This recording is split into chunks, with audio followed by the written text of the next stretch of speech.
მოგესალმებით. მოგამასწრებელი აგრძელებს გაკვეთილებს. დღევანდელი ჩვენი გაკვეთილის თემა პროპორცია. ყველასათვის ძალიან კარგად ნაცნობი პროპორციულად გაიზარდა რაღაცა. აი ესე არის იმის პროპორციული. მაგალითად ვიტყვი რომ თქვათ რაღაცის გაკეთება თუ გინდა რაღაცის საღებავის, მაგალითად არის საღებავი 2 კილოგრამი. ეს 2 კილოგრამი არ შეიძლება თქვათ 2 ლიტრი. გააჩნია საღებავს რაიმებში ზომავთ. ლიტრებით ზომავთ თუ კილოგრამობით. 2 კილოგრამი საღებავი უნდა გაზავდეს 10 კილოგრამ წყალში.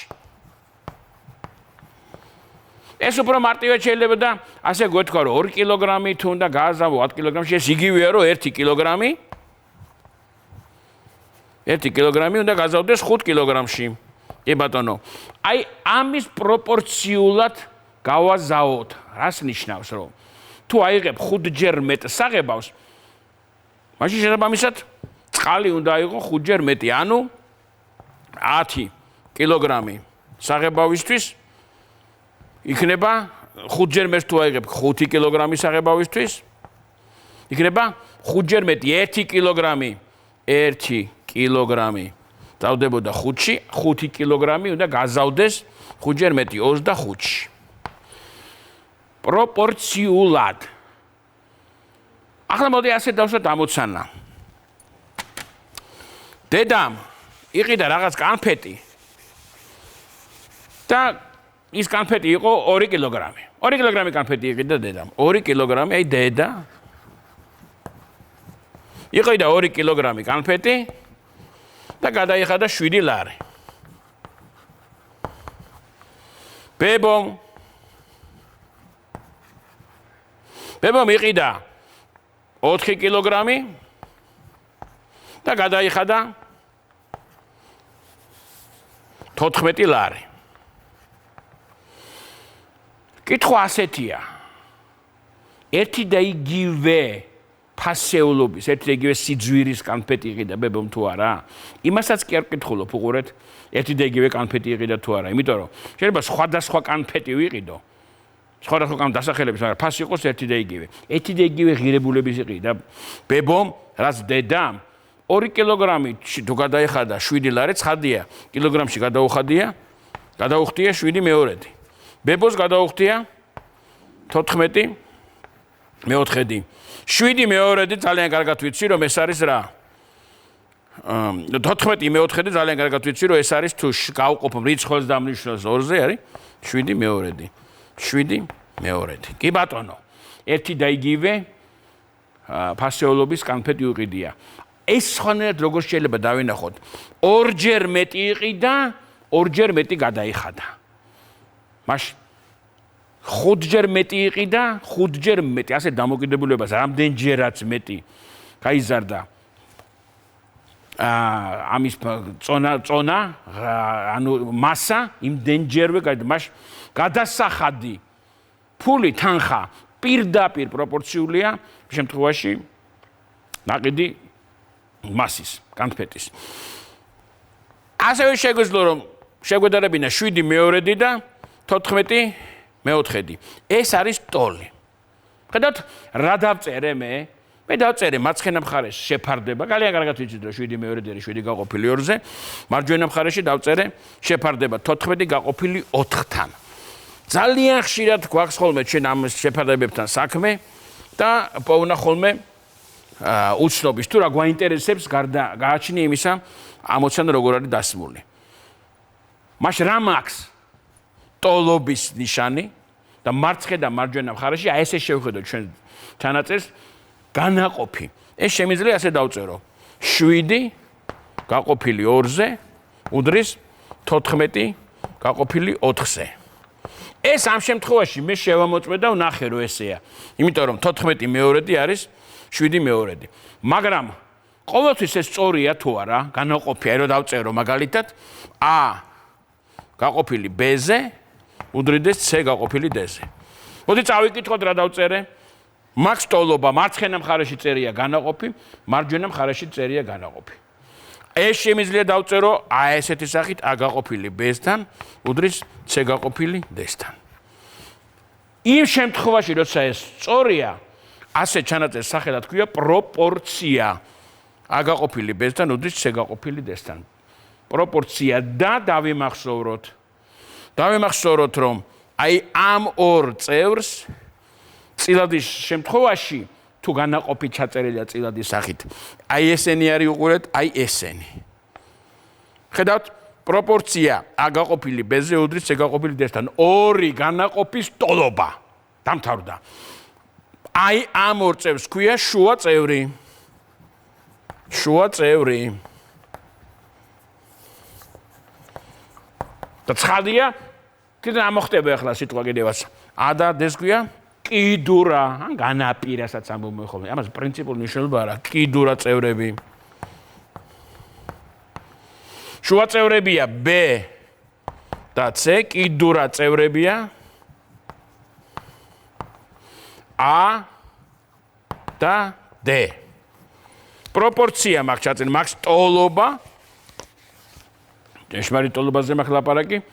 თვისება ძირითადი პროპორციის რო კიდურა წევრების ნამრავლი უდრის შუა წევრების ნამრავლს გნება სხვანაირად. მაშ A გამრავლებული D-ზე უდრის B გამრავლებული C-ზე. აბა ვნახოთ როგორ ვიპოვო უცნობი 5 გაყოფილი X-ზე უდრის 3 გაყოფილი 10-ზე. პროპორცია კიდურა წევრების ნამრავლი უდრის შუა წევრების ნამრავლს. შემეძლო მე ეს გამეკეთებინა წილადის ძირითადი თვისების გამოყენებით და მრიცხველში მიმეღო ამ შემთხვევაში, რადგან უცნობია მნიშვნელში, მრიცხველში მიმეღო ტოლი რიცხვები წილადის ძირითადი თვისების გამოყენებით და შემდეგ გადავსულიყავი სხვა ეტაპზე გამოთვლისას. მაგრამ ვიყენებ მე პროპორციის ძირითად თვისებას კიდურა წევრების ნამრავლი, ანუ 5 გამრავლებული 10-ზე, ტოლი უნდა იყოს 3 გამრავლებული 3x-ისა. ანუ აქედან გადმოვდივარ აქ 50, ტოლი უნდა იყოს 3x-ისა. x-ი, ტოლი უნდა იყოს 50. მე-13, ეს გამოვყოთ ჩემო ბატონო.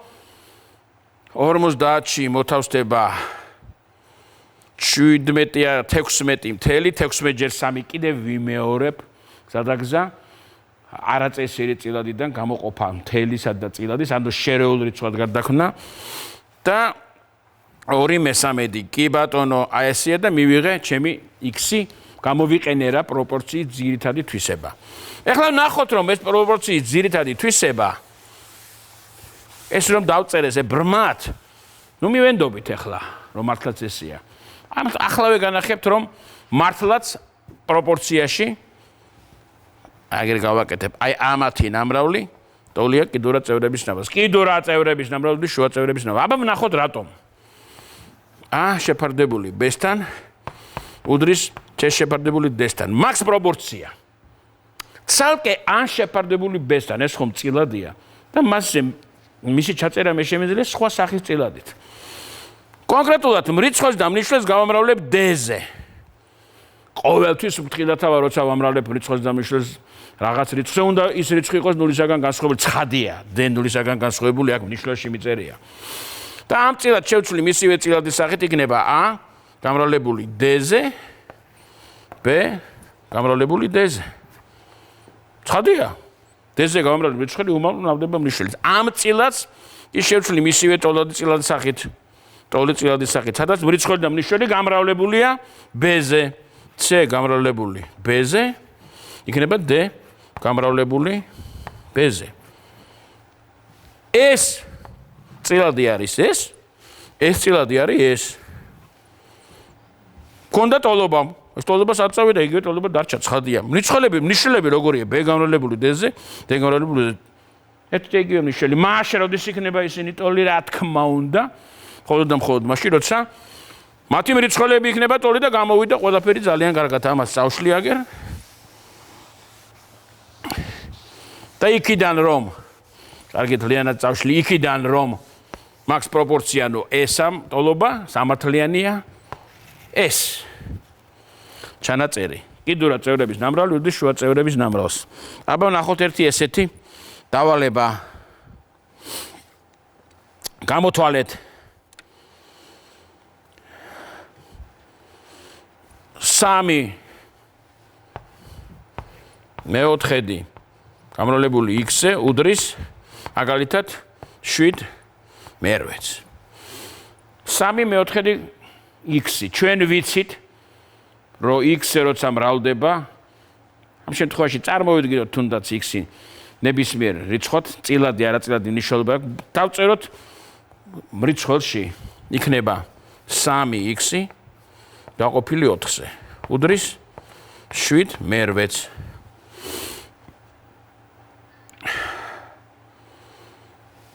პროპორციის თანახმად კიდურა წევრების ნამრავლი, თვისების პროპორციის თანახმად უდრის შუა წევრების ნამრავლს, ანუ 3x-ი გამრავლებული 8-ზე. 3x-ი რო 8-ზე გამრავლდება, ეს არის 3x დამატებული 3x-ი აღარ გვინდა ამის ბევრჯერ გამეორება 24x-ი. უდრის 7 გამრავლებული 4-ზე. 24x-ი უდრის 28-ს, x-ი უდრის 28 24. პირველ რიგში ამას ესე არტოვებ ხოლმე უკვეცავ. დიდი ხანი არა რაც ეს გავიარე და გავაკეთოთ.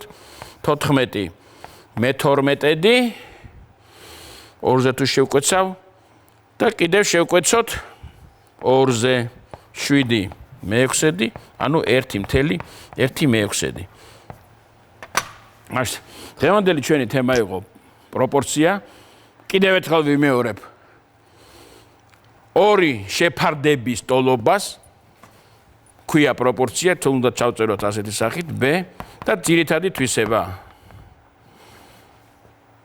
შუა წევრების ნამრავლი უდრის კიდურა წევრების ნამრავლს. ეს გამოდაგჭირდება ხშირად ამოცანების ამოხსნისას. იმ ჯიშეთ ამ მაგალითებში აუცილებელია შეიძლება ზოგიერთი გაკვეთილის დამთავრების ბოლოს არ გითხრათ, სხვანაირად ვერ ისწავლებია მათემატიკა ვერანაირად, გადაშალეთ თქვენი რვეულები და ივარჯიშეთ. მე გემშვიდობებით შემდეგ მესადინებამდე.